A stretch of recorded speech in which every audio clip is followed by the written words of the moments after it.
people's expression of will took an unexpected format and began long before the elections. An attempt on the FIC literally exposed a social wound, revealing one of the key problems of the region. The tremendous fragmentation along political, national, and cultural factors has reached its ultimate peak.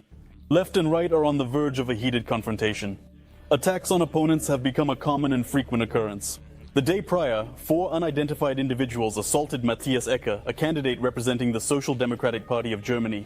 The politician was transported to the hospital and underwent surgery. Simultaneously, a group of individuals assaulted a member of the Green Party in Saxony who was erecting pre-election posters. Additionally, a senator from Berlin was subjected to an attack.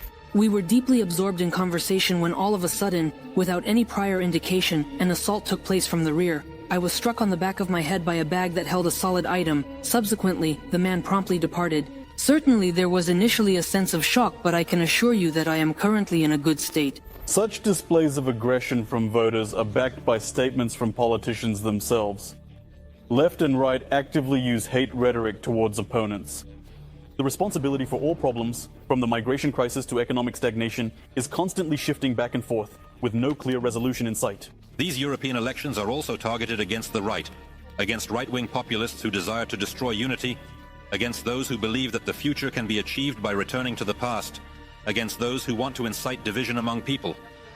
That's why I assert we must enhance the Democrats. The attempt on the Prime Minister of Slovakia is already being called the black swan of the electoral campaign in the European Parliament. Analysts had already observed a substantial rise in support for the right wing, and the incident could potentially expedite their process of consolidation. They were predicted to increase their faction in the next composition of the European Parliament. However, today some experts predict that the right may take the lead and fundamentally change the external and internal policies of the European Union.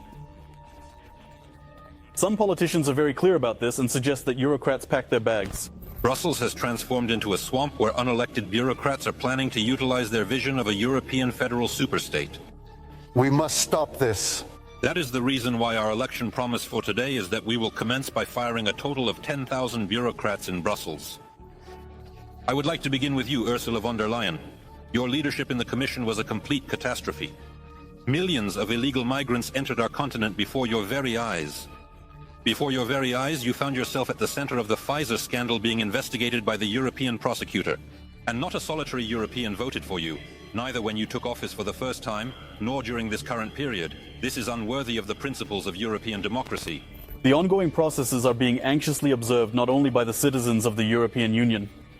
A nervous twitch crept up on every fleeting passerby. Their funding literally hung in the air.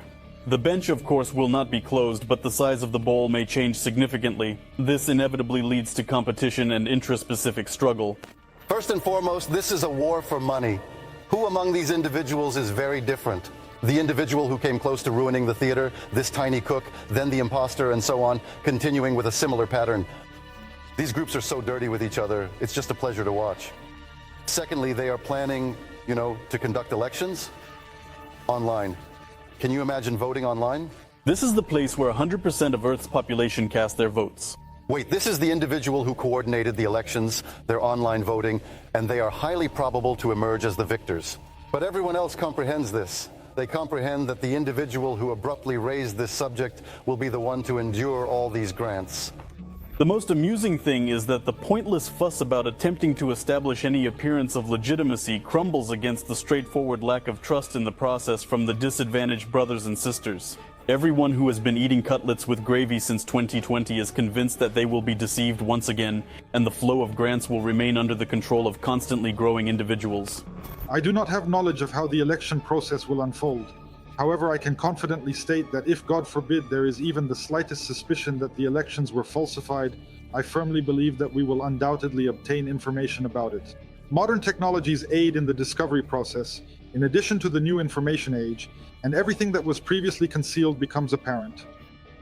Yes, there are tools, so these citizens won't get away with it, because they will face criminal liability in the territory of the country they are in. If there is an article pertaining to election fraud, then they will simply be confined in prison. What will be decided by this pompous idiot is not who will sit in prison, of course. The right turn of the European Union may end extremely unexpectedly for all those who will be declared an irrational item in the budget. About the wave of global changes, Andrei Saichev in the screenshot section.